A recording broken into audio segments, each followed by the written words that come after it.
Chapitre 7. La lumière dans les ténèbres. La nouvelle nous frappa de stupeur. En se relevant d'un bond, Gregson répandit le reste de son whisky. Je regardais en silence Sherlock Holmes. Il pinçait les lèvres et fronçait les sourcils. « Stangerson aussi, murmura-t-il. Ça se complique. » C'était bien déjà assez compliqué comme ça, grommela Lestrade en approchant d'une chaise. On dirait que je suis tombé dans une espèce de conseil de guerre. Êtes-vous tout à fait sûr de cette nouvelle balbutia Gregson. Je sors à l'instant de sa chambre d'hôtel, dit Lestrade. J'étais le premier à découvrir le nouveau meurtre. Gregson vient de nous faire part de son opinion sur l'affaire, dit Holmes. À votre tour, monsieur Lestrade, dites-nous ce que vous avez vu et ce que vous avez fait, si toutefois vous n'y voyez pas d'objection. Oh, j'en vois aucune, répondit Lestrade en s'asseyant. Je vous avouerai franchement que j'ai cru Stangerson était pour quelque chose dans la mort de Drebber. Ce fait nouveau m'a montré que je m'étais trompé. Pénétré de cette idée, je me suis mis à la recherche du secrétaire. Le 3 au soir, vers 8h30, on l'avait vu à la gare de Euston en compagnie de Drebber. Or, le cadavre de ce dernier avait été découvert à Brixton Road à 2h du matin. Il s'agissait donc de savoir ce que Stangerson avait fait dans l'intervalle et depuis lors. J'ai télégraphié son signalement à Liverpool avec avis de surveiller les bateaux américains. Puis je me suis mis à perquisitionner dans tous les hôtels et meublés du voisinage de Euston. Voici quel était mon raisonnement. Si Drebber et son compagnon s'étaient séparés, ce dernier avait dû se loger pour la nuit dans le voisinage le lendemain matin afin de flâner aux abords de la gare. Oh, il s'était sans doute donné rendez-vous quelque part, dit Holmes. Mais c'est ce que la suite a montré. J'ai passé toute la soirée d'hier à chercher. J'ai continué de très bonne heure ce matin. À 8h, je suis entré à l'Holidays Private Hotel dans Little Store Street. Je demande si un M. Stangerson loge actuellement à l'hôtel. Ah, vous êtes sans doute le monsieur qui l'attend, répondit-on. Il vous attend depuis 2 jours. Où pourrais-je le trouver? Il dort là-haut. Il a demandé qu'on le réveille à 9h. Alors je monte tout de suite, ai-je dit. Dans mon idée, mon apparition soudaine devait lui faire lâcher une parole. Le garçon d'étage s'est offert à me conduire. C'était au second. Il y avait un petit couloir à traverser. Le garçon m'avait indiqué la porte où il s'apprêtait à redescendre. Le cri que j'ai poussé l'a fait revenir sur ses pas. Ce que je venais d'apercevoir m'avait bouleversé, malgré mes 20 ans d'expérience. Un filet de sang avait coulé sous la porte. Il avait serpenté à travers le couloir et il avait formé une petite mare le long de la plinthe. En voyant cela, le garçon a manqué tomber dans les pommes. La porte était fermée en dedans, nous l'avons enfoncée à coups d'épaule.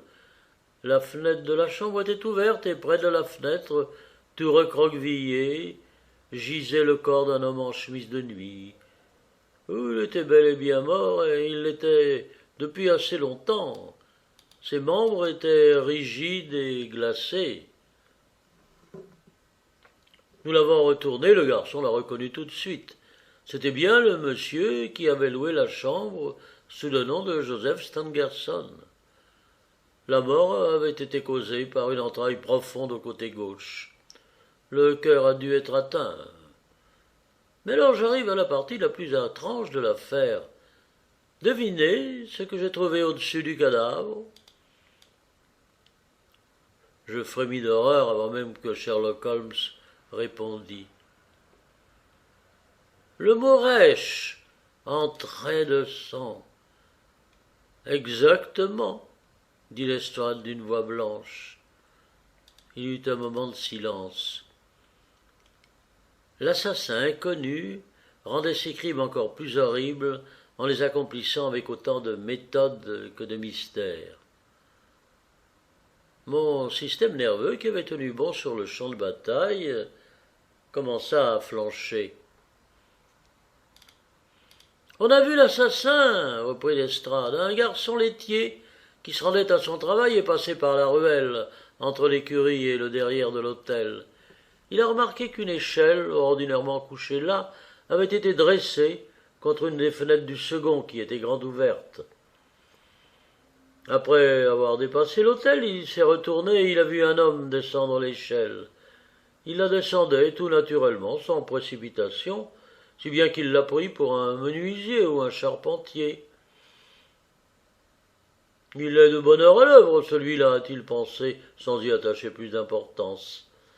D'après lui, l'homme est grand, il a un visage rougeau et il porte un long vêtement brun foncé. Il doit être resté quelque temps dans la chambre à la suite de son crime. Nous avons trouvé de l'eau teintée de sang dans une cuvette où il s'est lavé les mains et des taches de sang sur les draps. Il a essuyé son couteau. Le signalement de l'assassin correspondait de point en point à la description qu'avait faite de lui Sherlock Holmes au moyen de quelques observations éparses. Je lui jetai un coup d'œil. Il n'y avait sur son visage aucune trace de fierté. « Vous n'avez rien trouvé dans la chambre qui puisse nous renseigner sur le meurtrier » demanda-t-il. « Rien. » Stangerson avait dans sa poche le portefeuille de Drebber. Cela semble assez naturel puisque c'est lui qui réglait les dépenses. Il y avait à peu de choses près 80 livres. On n'a rien pris. Le mobile de ces crimes extraordinaires est tout ce qu'on voudra, mais pas le vol. Il n'y avait ni papier ni notes dans les poches du mort, à part un simple télégramme daté de Cleveland et remontant à un mois environ. Il contenait ce court message « J.H. est en Europe », sans signature. « Rien d'autre » demanda Holmes. Le reste n'avait pas d'importance. Le roman que Stangerson avait lu pour s'endormir était abandonné sur le lit, et sa pipe était posée sur une chaise près du chevet. Il y avait un verre d'eau sur la table et sur le rebord de la fenêtre une petite boîte avec 2 pilules. Sherlock Holmes bondit en poussant un cri de joie. « Le dernier chaînon! Je tiens tous les fils !» Les 2 détectives le regardèrent sans comprendre. « Ben, j'ai démêlé les chevaux !» dit mon compagnon avec assurance. « Bien entendu, quelques détails me manquent encore, mais je connais tous les principaux faits depuis le moment où Drebber a quitté Stangerson jusqu'à celui où l'on a découvert le corps de ce dernier. Ah, si j'avais vu tout de mes propres yeux, je n'en serais pas plus sûr. Et je vous le prouve, vous avez là les pilules ? » « Les voici, dit Lestrade en montrant une petite boîte blanche. Je les ai emportées avec le portefeuille et le télégramme pour les déposer en sûreté au commissariat. Si je les ai prises, je dois dire, c'est par le plus grand des hasards. Je n'y attache aucune importance. »« Donnez » ordonna Holmes. « À votre avis, docteur, me demanda-t-il, est-ce que ce sont là des pilules ordinaires ?» Tel n'était certainement pas le cas. Ces pilules étaient gris perle, petites, rondes, presque transparentes à la lumière. D'après leur légèreté, leur quasi-transparence, dis-je, ces pilules doivent être solubles dans l'eau. Exact, fit Holmes. Maintenant, voudriez-vous aller chercher ce pauvre petit Fox qui est malade depuis si longtemps ? Hier, la logeuse nous a demandé de mettre fin à ses maux. Je descendis et revins avec le Fox dans mes bras. Sa respiration haletante et ses yeux vitreux laissaient présager sa fin prochaine. D'ailleurs, son museau blanchi dénotait qu'il avait déjà outrepassé les limites ordinaires de la vie d'un chien. Je le plaçai au creux d'un coussin sur le tapis. Je coupe en deux une de ces pilules, dit Holmes. Il prit son canif et fit ce qu'il avait dit. Je remets une moitié dans la boîte en vue d'expérience ultérieure. L'autre moitié, je la jette dans ce verre à vin contenant une cuillère d'eau. Constatez que notre ami le docteur avait raison. Cela se dissout rapidement. Oh, cette expérience peut être fort intéressante, dit Lestrade, disant d'une personne qui se croit bernée. Je ne vois pas quel rapport cela peut avoir avec la mort de M. Joseph Stangerson. Patience, mon ami, patience. Vous verrez en temps et lieu qu'il s'agit d'un rapport essentiel. J'ajoute un peu de lait pour rendre le mélange potable.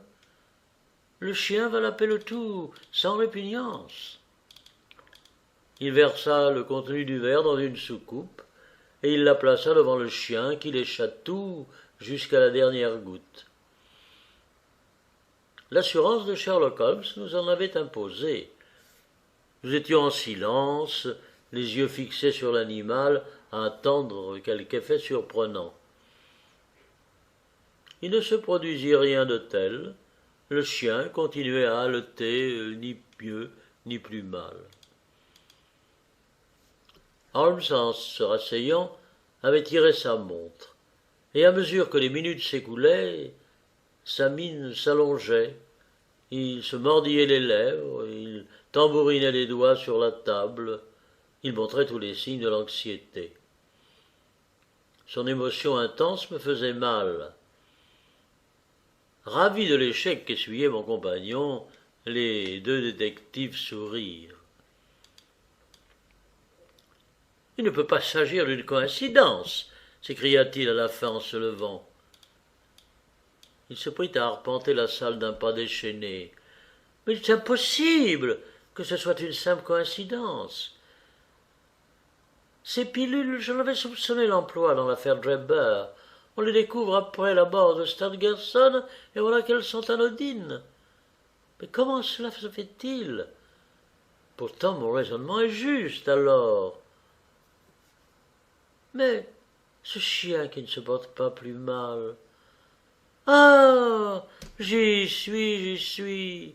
Et avec un cri de joie, il se précipita vers la boîte. Il partagea en deux l'autre pilule, il en fit fondre une moitié, il ajouta du lait, il présenta de nouveau la soucoupe au fox. À peine la malheureuse bête y avait-elle trempé sa langue, qu'elle frissonna de tous ses membres et tomba sur le coussin, raide et inanimée, comme frappée par la foudre. Sherlock Holmes poussa un long soupir et essuya la sueur de son front. « J'aurais dû être plus confiant, dit-il. Lorsqu'un fait semble contredire une longue suite de déductions, c'est qu'on l'interprète mal. Une des deux pilules contenait un poison violent, tandis que l'autre était inoffensive. J'aurais dû le savoir, avant même d'ouvrir la boîte. » Cette dernière déclaration me sembla si extravagante que je me demandais s'il avait tout son bon sens. Pourtant j'avais là, sous les yeux, le chien mort. Le bien fondé de son hypothèse ne faisait aucun doute. Peu à peu, les brouillards de mon esprit se dissipèrent, et la vérité m'apparut confusément. « Tout cela vous semble étrange, » continua Holmes, « parce que vous n'avez pas saisi l'importance du seul indice véritable qui s'est présenté à vous dès le début. J'ai eu la chance de mettre le doigt dessus. Depuis lors, tout ce qui est arrivé n'a fait que confirmer ma première supposition. Tout, en fait, en a découlé logiquement. Les choses qui vous ont semblé des complications embarrassantes m'ont éclairé et ont confirmé mes conclusions. L'extraordinaire est une chose, le mystère en est une autre. Le crime le plus banal est souvent le plus mystérieux. Il ne présente aucun caractère dont on puisse deviner des déductions. Mais si au lieu de découvrir le corps de la victime dans les circonstances sensationnelles qui ont révélé l'affaire, on l'avait trouvé tout simplement étendu sur la chaussée, l'enquête aurait été beaucoup plus difficile. Tous ces détails extraordinaires, loin de compliquer les choses, les ont au contraire simplifiées. M. Gregson, qui avait écouté avec impatience, fut incapable de se contenir plus longtemps. « Voyons, monsieur Sherlock Holmes, dit-il, nous sommes tous disposés à reconnaître votre perspicacité et l'originalité dans votre méthode de travail. Mais à présent, nous désirons autre chose que de la théorie et du prêche. Il s'agit de capturer un assassin. J'en étais venu à une conclusion qui s'est révélée fausse. Le jeune charpentier n'a pas dû prendre part au second crime. Lestrade a couru après Stangerson et il se trompait lui aussi. Avec toutes les allusions que vous avez lancées par-ci par-là, vous nous avez donné l'impression d'en savoir plus que nous. Dites-nous donc vraiment ce que vous savez. Pouvez-vous nous révéler le nom du coupable ? Ah, je ne peux que donner raison à Gregson, dit Lestrade. Nous avons chacun de notre côté essayé d'éclaircir l'affaire, et bon, nous avons échoué tous les deux. Depuis mon arrivée ici, vous nous avez laissé entendre à plusieurs reprises que vous saviez parfaitement à quoi vous en tenir. J'espère que vous ne nous ferez pas languir plus longtemps.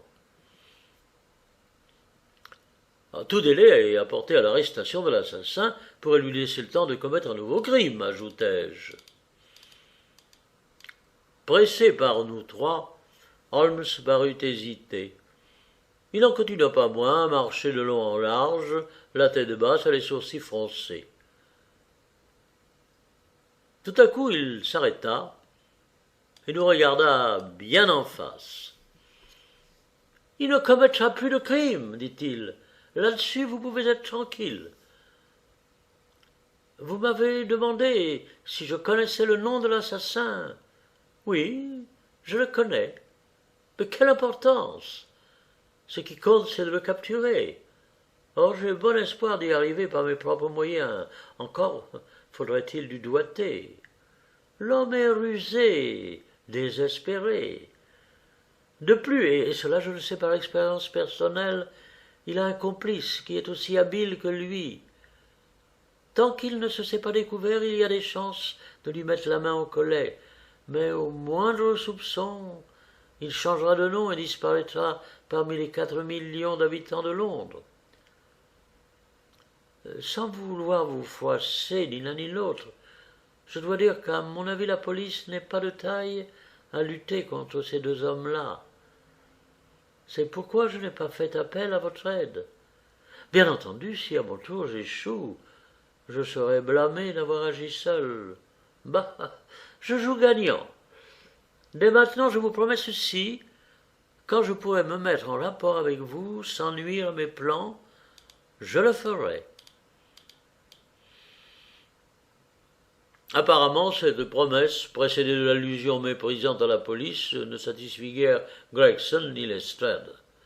Le premier avait rougi jusqu'à la racine de ses cheveux couleur de lin, tandis que les yeux en boutons de chaussures de l'autre avaient brillé de curiosité puis de rancune. Ils n'eurent pas le temps de répliquer, on frappa. Le porte-parole des Gavroche, Wiggins, montra sa frimousse.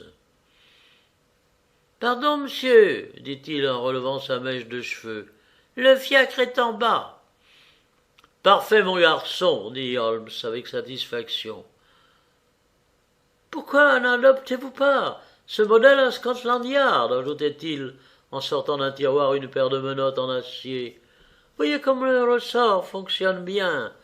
Elles se referment en un rien de temps. » « Nos vieilles menottes suffiront, dit Lestrade, si nous attrapons jamais l'assassin. »« Fort bien, dit Holmes en souriant. Au fait, le cocher pourrait m'aider à transporter mes bagages. Demandez-lui de monter, Wiggins. » Je fus surpris d'apprendre que mon compagnon partait en voyage. Il ne m'en avait rien dit. Il y avait une petite valise dans la pièce. Holmes alla la chercher et se mit à la sangler. Sur ses entrefaites, le cocher entra. Sans le regarder, Holmes lui dit en s'agenouillant « Aidez-moi donc à attacher cette courroie, cocher. » L'homme s'avança, l'air hargneux, un peu méfiant. Il se pencha et tendit les mains. Coup sec, bruit métallique, Holmes se releva. « Monsieur, cria-t-il, les yeux brillants, je vous présente M. Jefferson Hope, l'assassin d'Enoch Drebber et de M. Joseph Stangerson. »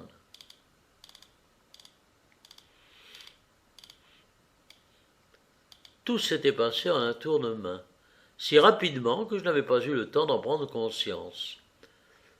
J'ai gardé un souvenir vif de cet instant. L'air triomphant de Holmes et le timbre de sa voix, le visage abasourdi, féroce du cocher lorsqu'il regardait les menottes qui brillaient à ses poignets. Elle les avait encerclés comme par magie.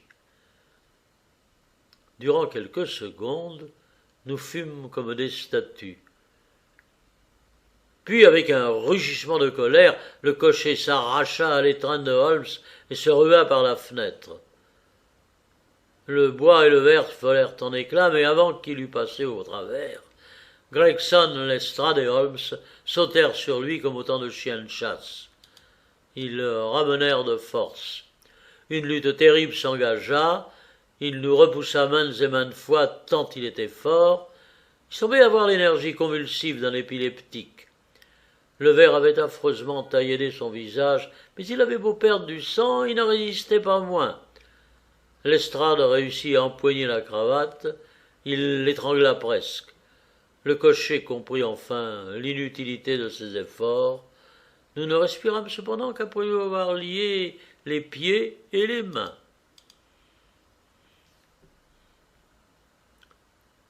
« Sa voiture est en bas, » dit Sherlock Holmes, « elle nous servira pour le conduire à Scotland Yard. Et maintenant, messieurs, continua-t-il avec un sourire aimable, nous voilà arrivés à la fin de ce petit mystère. Posez-moi toutes les questions que vous voudrez. J'y répondrai très volontiers. » Chapitre 8 La Grande Plaine Salée. Au nord-ouest des États-Unis, de la Sierra Nevada, du Nebraska et du fleuve Yellowstone, au nord, jusqu'au Colorado, au sud, s'étend un désert aride qui a pendant de longues années barré la route à la civilisation. Dans cette région désolée et silencieuse, la nature s'est plu à réunir de hautes montagnes aux pics neigeux, avec des vallées sombres et mélancoliques, des rivières rapides qui s'engouffrent dans les canyons déchiquetés, avec d'immenses plaines blanches en hiver, grises en été, d'une poussière d'alcalin salin. Mais tous ces paysages offrent au regard le même aspect dénudé, inhospitalier et misérable. Personne n'habite là.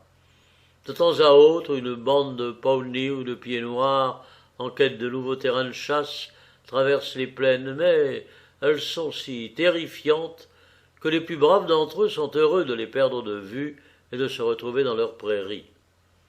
Le coyote se faufile parmi les broussailles, le busard rôde dans l'air, qu'il bat mollement de ses ailes, et dans les ravins à pas lents, le lourdeau grizzly cherche la maigre pitance que lui fournissent les rochers.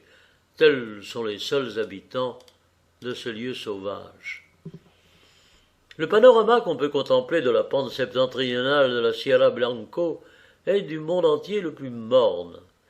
À perte de vue s'étale une vaste plaine toute recouverte de plaques de sel et parsemée de massifs de chaparral nains. Et dans tout cet espace, il n'y a aucun signe de vie, nul oiseau dans le ciel bleu, acier, nul mouvement sur le sol terne. Il y règne un silence absolu, pas un bruit, du silence, rien que du silence, silence total, écrasant. Il a été dit que là rien de vivant n'apparaissait, c'est à peu près exact. Du haut de la Sierra Blanco, on voit une piste qui serpente dans le désert et se perd dans le lointain. Des roues y ont creusé des ornières et de nombreux aventuriers y ont laissé l'empreinte de leurs pas.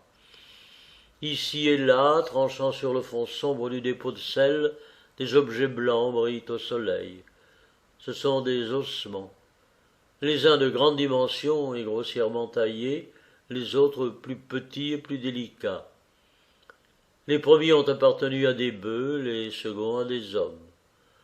Sur une étendue de 2000 kilomètres, on peut retracer le chemin d'une caravane macabre au moyen de vestiges éparpillés des voyageurs tombés en route.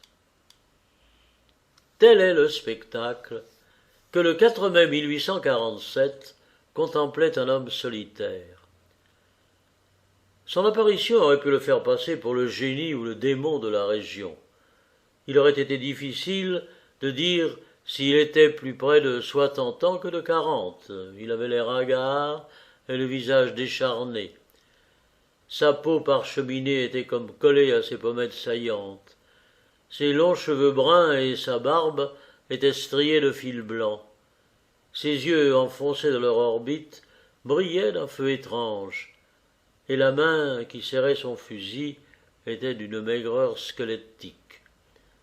Il s'arc-boutait sur son arme, mais sa haute taille et la charbonne de ses os dénotaient une constitution robuste et nerveuse. Seul son visage grave et ses vêtements flottants lui donnaient un air de décrépitude. Péniblement, il avait descendu le ravin et gravi ce monticule dans le lointain espoir de trouver de l'eau.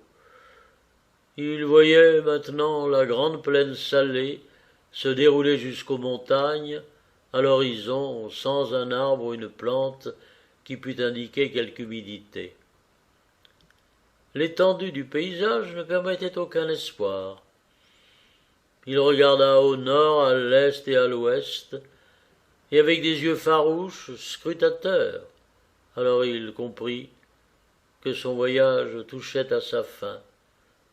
Il allait mourir sur ce roc, sans végétation. Oh, pourquoi pas ici, plutôt que sur un lit de plumes dans une vingtaine d'années, murmura-t-il en s'asseyant à l'ombre d'une grosse pierre. Avant de s'asseoir, il avait déposé sur le sol son fusil devenu inutile et un gros paquet enveloppé dans un châle gris qu'il avait porté en bandoulière. Ce fardeau était apparemment trop lourd pour lui, car en le posant, il le laissa retomber un peu vite. Aussitôt, une plainte s'en exhala. Il en sortit un petit visage apeuré aux yeux bruns très brillants et deux petits poings potelés. « Mais tu m'as fait mal !» dit une voix d'enfant sur un ton de reproche. « Oh, c'est vrai ?» répondit l'homme avec regret, « je l'ai pas fait exprès. » Tout en parlant, il déroula le châle gris qui enveloppait une jolie petite fille d'environ 5 ans. Les souliers coquets, l'élégante robe rose, le tablier de toile indiquaient des soins maternels attentifs.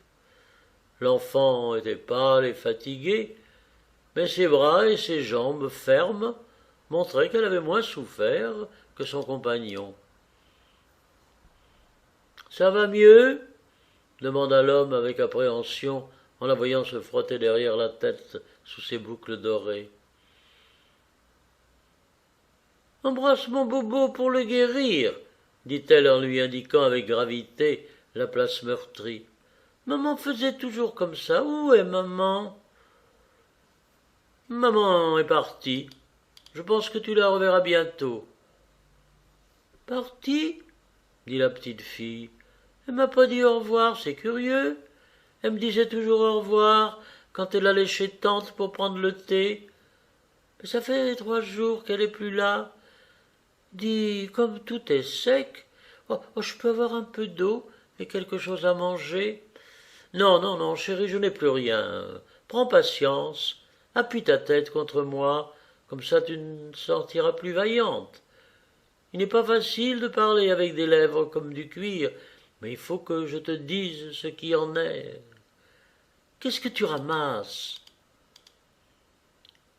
Oh, les jolies choses! S'écria la fillette enthousiasmé par deux étincelants fragments de mica. « Quand nous retournerons à la maison, je les donnerai à mon frère Bob. »« Tu verras bientôt de plus jolies choses, dit l'homme avec conviction. Attends un peu. Mais j'allais te dire, tu te souviens quand nous avons quitté le fleuve? »« Oh oui. Eh bien, tu comprends, nous comptions en atteindre un autre, mais on s'est trompé. À cause de la boussole ou de la carte ou d'autre chose, il n'y aura plus de fleuve. Alors il ne nous restait plus d'eau, sauf une goutte pour toi et... »« Ah, tu n'as pas pu te laver ?» interrompit sa compagne en regardant le visage barbouillé. « Non, ni me laver ni boire. Monsieur Bender, il a été le premier à partir, puis l'Indien Pete, puis Madame McGregor, puis ensuite Johnny Holmes, et enfin, ma chérie, ta mère. »« Alors, maman aussi est morte ?» cria la petite fille. Elle cacha son visage dans son tablier et elle éclata en sanglots. « Oui, tout le monde est mort, excepté toi et moi. Alors j'ai pensé que nous trouverions peut-être de l'eau par ici. Je t'ai prise sur mon épaule et je me suis mis en marche. Mais notre situation ne semble pas s'être améliorée. Il nous reste une bien faible chance. »« Mais veux-tu dire que nous allons nous aussi mourir ?» demanda l'enfant en relevant son visage inondé de larmes.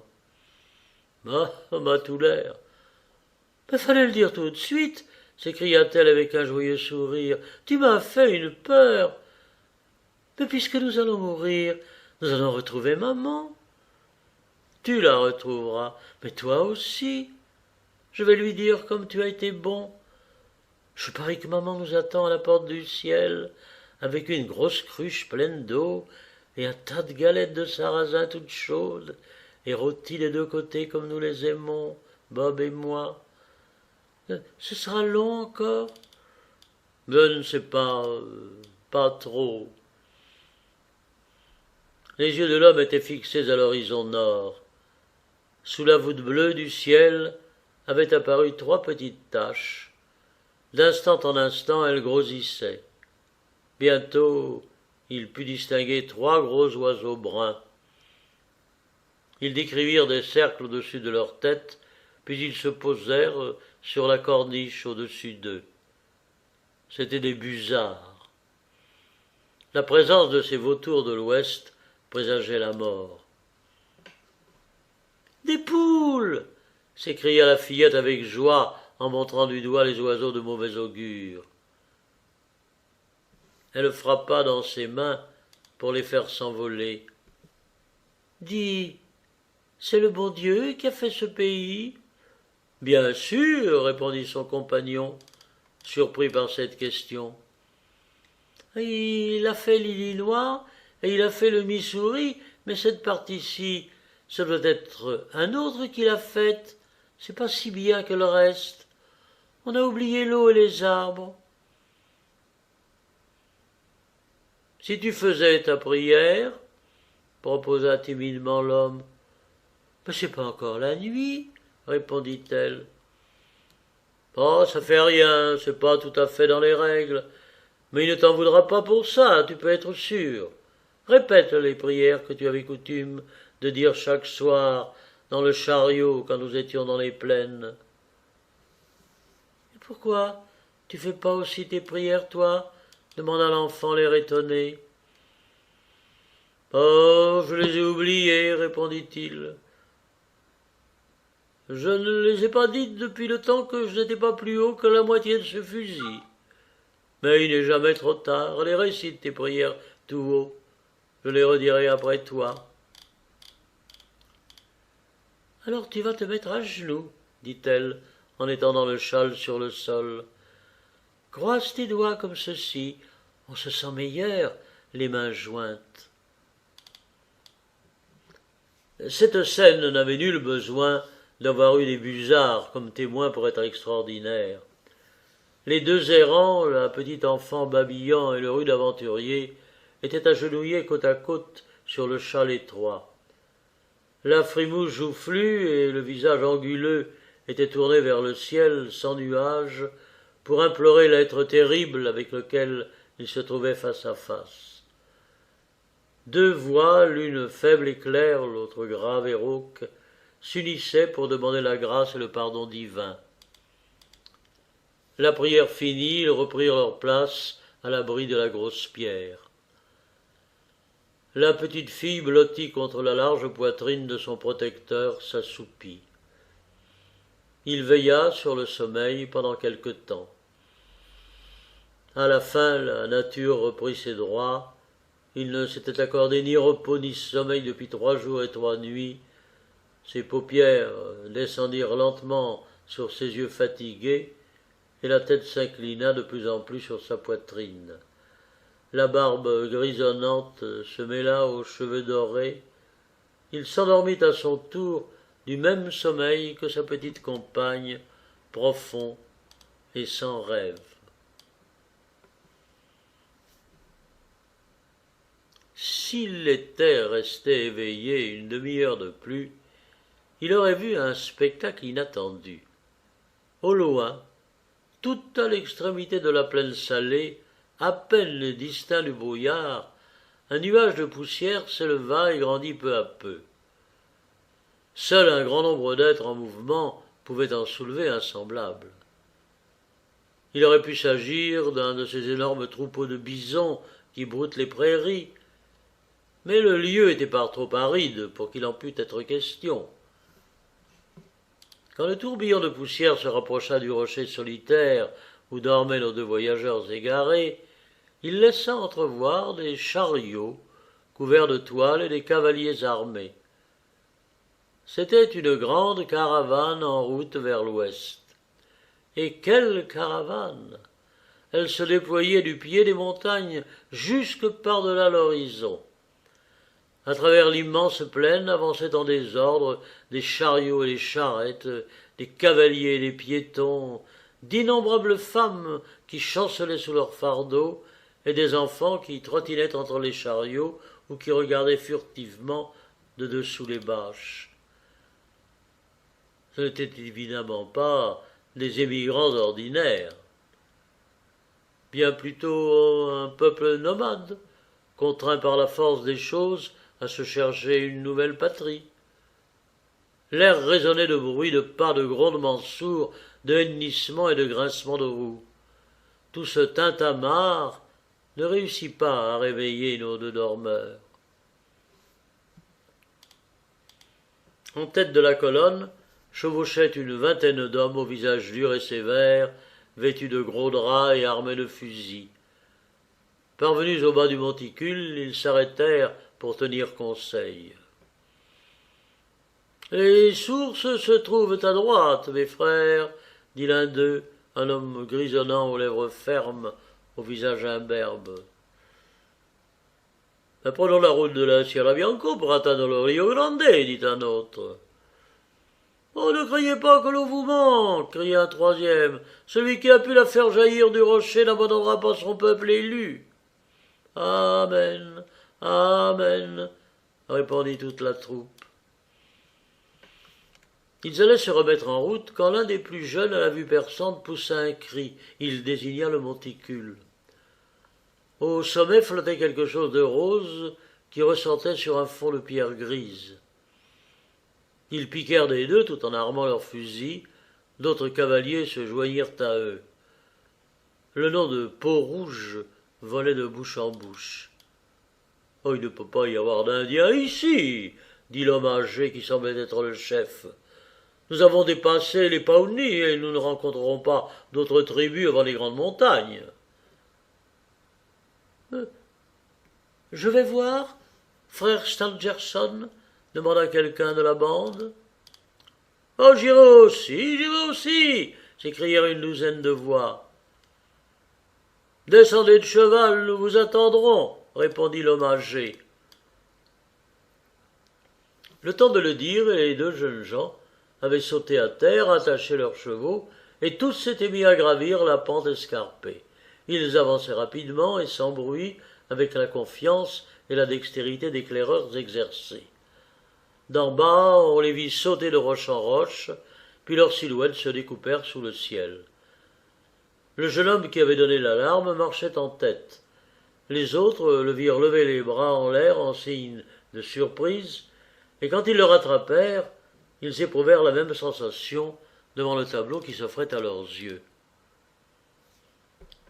Sur le petit plateau qui couronnait la colline se dressait une pierre énorme, au pied de laquelle gisait un homme de haute taille, à la barbe longue, aux traits durs, d'une excessive maigreur. Son air calme et sa respiration régulière montraient qu'il dormait profondément. Un petit enfant reposait tout contre lui. Ses bras ronds et blancs entouraient le cou musclé. Sa tête blonde s'appuyait sur le veston de velours. Ses lèvres roses, entr'ouvertes, laissaient voir des dents blanches comme la neige, et un sourire enjoué se jouait sur ses traits puérils. Ses petites jambes dodues, ses chaussettes blanches et ses souliers propres aux boucles brillantes contrastaient étrangement avec les longs membres desséchés de son compagnon. Sur la corniche du rocher qui surplombait ce couple étrange se tenaient 3 busards solennels qui, à la vue des nouveaux venus, jetèrent un cri rauque et s'envolèrent de mauvaise grâce. Le cri des oiseaux réveilla les 2 dormeurs. Ils regardèrent autour d'eux avec stupéfaction.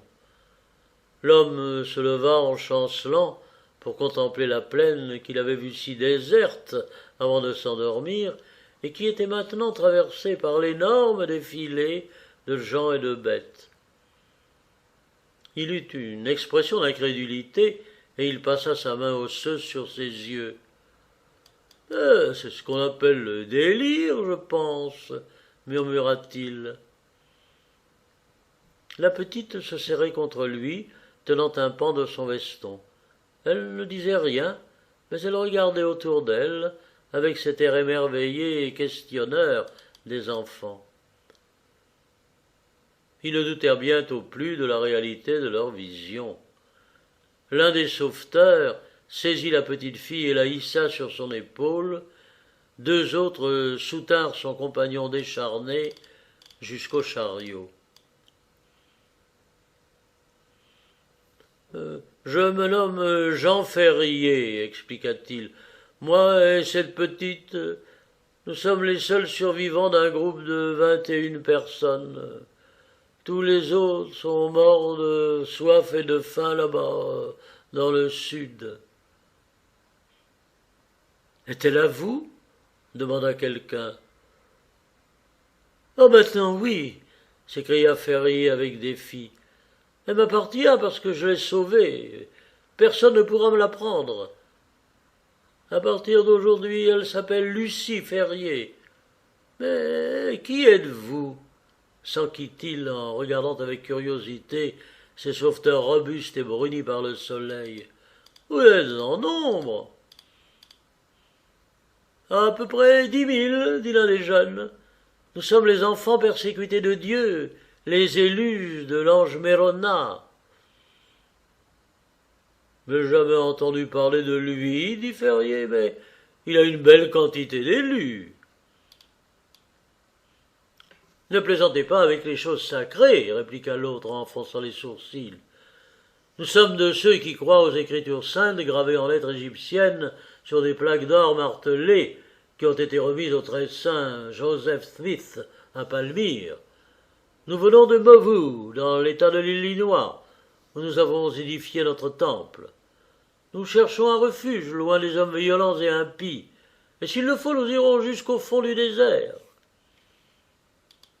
« Ah, j'y suis, dit Ferrier. Le nom de Nauvoo lui avait rafraîchi la mémoire. Vous êtes les Mormons? Nous sommes les Mormons, répondirent en chœur ses compagnons. Et où allez-vous? Oh, nous l'ignorons, la main de Dieu nous guide en la personne de son prophète. Il faut que vous vous présentiez devant lui, il décidera de votre sort. Ils avaient atteint le pied de la colline. Une troupe de pèlerins les entoura, des femmes au visage pâle, à l'air soumis, des enfants vigoureux, rieurs, des hommes au regard inquiet mais sérieux. De surprise ou de pitié, ils s'exclamèrent à l'envi en considérant les deux étrangers, l'un si misérable et l'autre si jeune. Leur escorte s'arrêta devant un chartiot d'un faste voyant. Il était attelé de 6 chevaux, alors que les autres n'en avaient que 2, 4 au plus. À côté du conducteur était assis un homme qui ne paraissait pas avoir plus de 30 ans. Mais sa tête massive, son air résolu, étaient ceux d'un chef. Il lisait un livre à couverture brune qu'il mit de côté à l'approche de la foule. Il écouta le récit qui lui fut fait, puis il se tourna vers les 2 rescapés. « Si nous vous prenons avec nous, dit-il avec gravité, ce ne peut être qu'en tant que nouveaux adeptes de nos croyances. Nous ne voulons pas de loups dans notre bercail. Si vous deviez être parmi nous comme le ver dans le fruit, il vaudrait mieux laisser blanchir vos os dans le désert. Acceptez-vous nos conditions? Mais avis que je vous suivrai à n'importe quelle condition, dit Ferrier, avec une telle énergie que les graves anciens ne purent réprimer un sourire. Le chef resta impassible. « Emmenez-le, frère Stangerson, dit-il. Donnez-lui à boire et à manger, occupez-vous de l'enfant. Vous aurez la tâche de lui apprendre notre sainte croyance. Nous avons assez tardé. En route, à Sion, à Sion, à Sion, en avant, crièrent les Mormons. Ces mots passèrent de bouche en bouche et se perdirent au loin dans un murmure confus. Il y eut des claquements de fouet et des grincements de roues. La caravane s'ébranla. De nouveau, elle ondula dans le désert. Le frère Stangerson conduisit les rescapés à son chariot. Un repas les y attendait. « Restez ici et reposez-vous, dit-il. Dans quelques jours, vous serez remis de vos fatigues. En attendant, rappelez-vous que notre religion est désormais la vôtre. Brigham Young l'a dit, et il a parlé avec la voix de Joseph Smith, qui est celle de Dieu.